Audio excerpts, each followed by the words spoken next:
మనం ఈరోజు శ్రీ విశ్వవసునామ సంవత్సరం యొక్క ఫలితములు, ఈ యొక్క ఫలితాల్లో మనం మేజర్ ప్లానెట్స్ ఏవైతే గురువు, రాహువు, కేతు అయినటువంటి ఛాయాగ్రహాలు, గురుశనులు అయినటువంటి మేజర్ ప్లానెట్స్ యొక్క మార్పుల వల్ల ఎటువంటి ఫలితాలు జరుగుతాయి. ఒకటి, ప్రతి రాశికి నక్షత్రాలు ఉంటాయి. ఆ నక్షత్రంలో వారు ఏ ఉపాసన చేయాలనేటువంటిది, మరియు అదేవిధంగా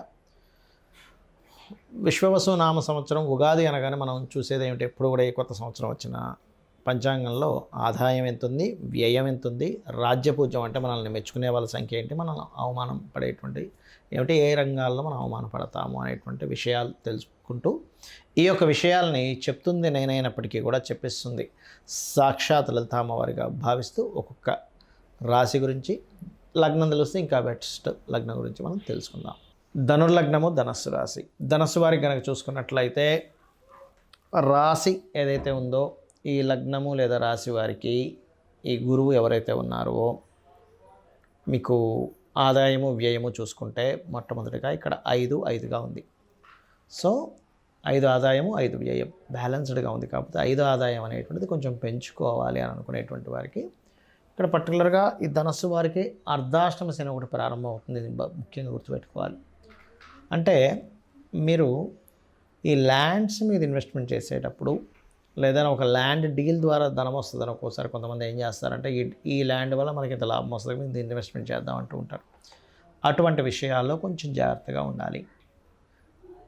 అలాగే స్కూల్స్, కాలేజ్ సహజంగానే గురువు సంబంధించిన లగ్నం కాబట్టి గురుత్వ సంబంధించిన వాటి మూలంగా అయితే ధనయోగం ఉంది, అందులో ఎటువంటి సందేహం లేదు. నేర్పించడము, ట్రైనింగ్స్, టీచింగ్స్ ఏదైనా సరే నేర్పించడం, అది కుటుంబ విషయం దగ్గర నుంచి పెద్ద పెద్ద మ్యాథమెటికల్ రిలేటెడ్ క్లాసెస్ వరకు ఏదైనా కావచ్చు. రైట్. అయితే ఇక్కడ మీ ఆదాయం ఇంకాస్త పెరగాలి బాగా అనుకునేటువంటి వారు ముఖ్యంగా మీరు ఇక్కడ ఓం అనాకలిత సాదృశ్య జుబక శ్రీ విరాజితాయ నమః, ఓం సంపత్కరీ సమారూఢ సింధుర వ్రజసేవితాయ నమః. ఎందుకంటే అనాకలిత సాదృశ్య జుబక శ్రీ విరాజితాయ నమః మంత్రం వల్ల మీకు అర్ధాష్టమ శని యొక్క ప్రభావం తక్కువగా పడుతుంది, దాన్ని తట్టుకునే శక్తి పెరుగుతుంది. ఇక రాజ్యపూజ అవమానంగానే తీసుకుంటే 1-5గా ఉంది. అంటే మనల్ని మెచ్చుకునే వారి సంఖ్య 1గా ఉంటే అవమానించే వారి సంఖ్య 5 ఉంది. మరి దీన్ని ఎట్లాగా అధిగమించాలి? ఇక్కడ ఎప్పుడు కూడా చుట్టూ ఉండేవాళ్ళు, అవమానించే వాళ్ళు, మెచ్చుకునే వాళ్ళు అందరికీ ఉంటారు. కానీ మనం ఎలా తీసుకుంటున్నామనే దాని మీదే ఆధారపడి ఉంటుంది. మనం చాలా ఈజీగా తీసుకుంటే మనం ఏం బాధపడ్డాము, దాన్ని సీరియస్గా తీసేసుకుంటే ఒక్కోసారి బాధపడడం జరుగుతుంది. ఆ సీరియస్నెస్ వల్ల ఏదైనా సాధించవచ్చు కూడా చెప్పలేం. కానీ ఇక్కడ ధనస్సు వారికి అవమానించే వాళ్ళ సంఖ్య తగ్గాలి అంటే దుర్గానామాన్ని ఎక్కువగా చేస్తూ ఉండండి. బికాజ్ ఆఫ్ జూన్ నుంచి రాహు కూడా 3లోకి వస్తున్నాడు. దుర్గానామాన్ని సర్వసాధారణంగానే 4వ స్థానంలో శని ఉన్నప్పుడు, అర్ధాష్టమ శని నడిచేటప్పుడు కూడా కొన్ని అవమానాలు, నిందలు కూడా పడతాయి. కాబట్టి ఎంత మీరు ఓం దుమ్ దుర్గాయ నమః అనే నామస్మరణ చేస్తారో అంత చక్కటి ఫలితాలు వస్తాయి. అదేవిధంగా మరి రాజపూజ్యం పెరగాలి అంటే కాస్త మీరు విష్ణు సహస్రనామాలు పూర్తిగా వినడం చేయండి. కొంచెం సేపు గణపతిని కూడా ధ్యానించుకోండి. ఇక మిగతా అంశాలు కనుక చూసుకున్నట్లయితే ఫైనాన్షియల్ గ్రోత్ అయితే ఈ సంవత్సరం ఉంటుంది, అందులో ఎటువంటి సందేహం లేదు. కొద్దిగా అన్నదమ్ములతో కొంచెం గొడవలు ఉండే ఛాన్స్ మొదటి 3 నెలలు ఉంది. కొంత ఆ విషయంలో జాగ్రత్తగా ఉండండి. సంతానం కోసం ప్రయత్నం చేసేవారు, షేర్ మార్కెటింగ్ రిలేటెడ్ సంబంధించిన విషయాల్లో అదే వృత్తిగా చేసుకునేవారు కొంత జాగ్రత్తగా ఉండాలి. బికాజ్ ఆఫ్ మీకు పంచమ వ్యయాధిపతి అయినటువంటి కుజుడు నీచ పొందుతున్నాడు మొదటి 3 నెలలు. కాబట్టి మొదటి 3 నెలలు ఈ విషయంలో చాలా కేర్గా ఉండండి.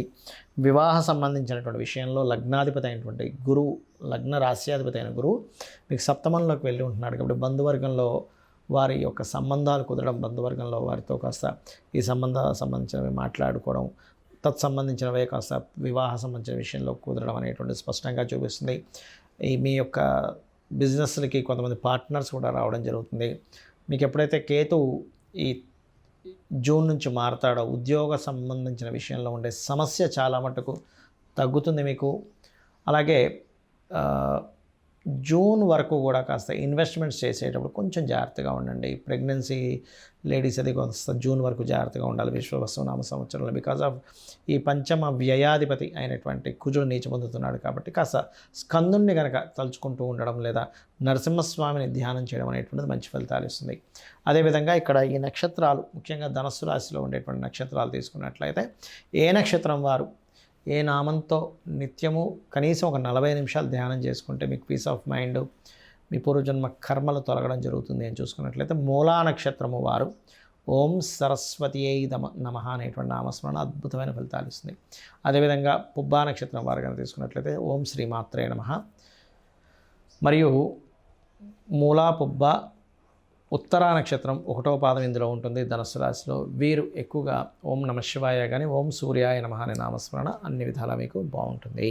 కొంతమందికి జాతకం ఉంటుంది, కొంతమందికి ఉండదు, కొంతమందికి రాశి తెలుస్తుంది, తెలియదు. అలాంటప్పుడు వారేం చేసుకోవాలి? ఈ గ్రహాల యొక్క మార్పు వల్ల చూసుకున్నట్లయితే మీకు ఎక్కువగా ఆటంకాలు కలుగుతున్నాయి లైఫ్లో, గణపతిని ఆరాధించండి.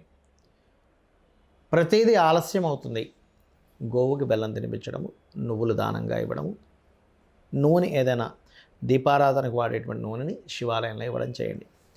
ఎక్కువగా నాకు భయం వేస్తుందండి, ఏదో భ్రమ, ఏదో జరగబోతుందని అనిపిస్తుంది అన్నప్పుడు లలితా సహస్రనామాల్లో ఓం కనకాంగద కేయూర కమనీయ భుజాన్వితాయే నమః అని నామస్మరణ చేయండి. ఖచ్చితంగా బాగుంటుంది. అయితే ఇక్కడ ఈ శని యొక్క మార్పు వల్ల ఈ సంవత్సరం మనకి మీనంలోకి మారుతున్నందుకు కొంతమందికి ఏలినాడు శననో, కొంతమందికి అష్టమ శననో, అర్ధాష్టమ శననో జరుగుతూ ఉంటుంది.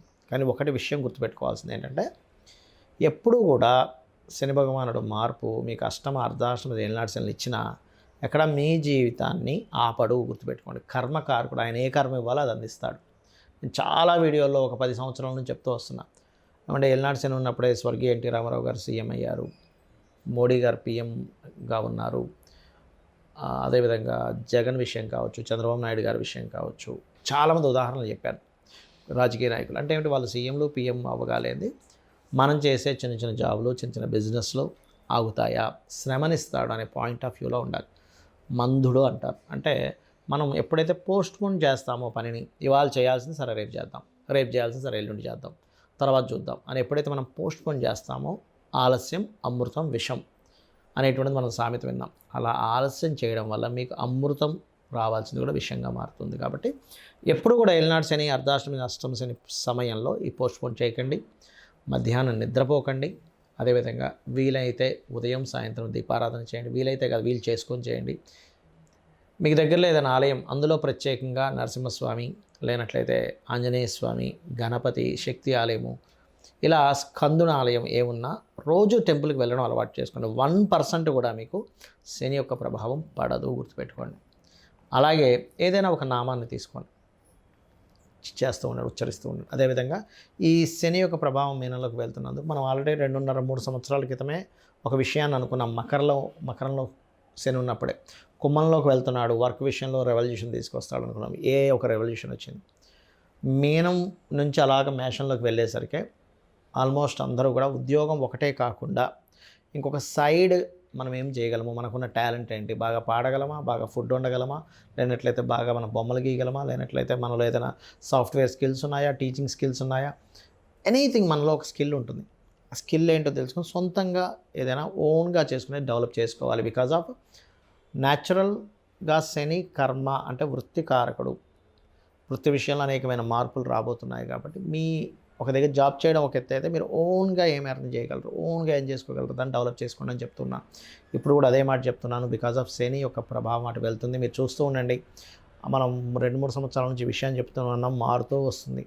సో ఈ విషయంలో చాలా కేర్గా ఉంటూ డెవలప్ చేసుకొని, ఈ డెవలప్మెంట్స్లో మీకు ఒకవేళ బిజినెస్ డెవలప్ అవ్వాలి అని అనుకుంటే, లేదా ఉద్యోగం రావాలి అనుకునేవారు ఒకటే ఓం శ్రీమాత శ్రీ మహారాజ్ని శ్రీమత్ సింహాసనేశ్వరే నమః, లేదా ఓం మాణిక్య మకుటాకార జానుద్వయ విరాజితాయ నమః. ఈ 2 నామాలు కూడా ఉద్యోగ అవకాశాలు, ఉద్యోగంలో డెవలప్మెంట్స్ని ఇస్తాయి. కానీ లేదండి నాకు వ్యాపారం అభివృద్ధి అవ్వాలని ఉంది అంటే అద్భుతమైన నామం ఉంది లలిత సహస్రనామాల్లో. అదేమిటి అంటే ఓం ఇంద్రగోప పరిక్షిప్త స్మరతూనాభజంగికాయే నమః అని చేసుకోండి. అన్ని విధాలా మీకు బాగుంటుంది. ఆ లలితాంబిక అమ్మవారి యొక్క అనుగ్రహం పరిపూర్ణంగా కలగాలని మనస్ఫూర్తిగా మరోసారి కోరుకుంటూ శ్రీమాత్రే నమః. అందరికీ కూడా విశ్వవసు నామ సంవత్సర శుభాకాంక్షలు.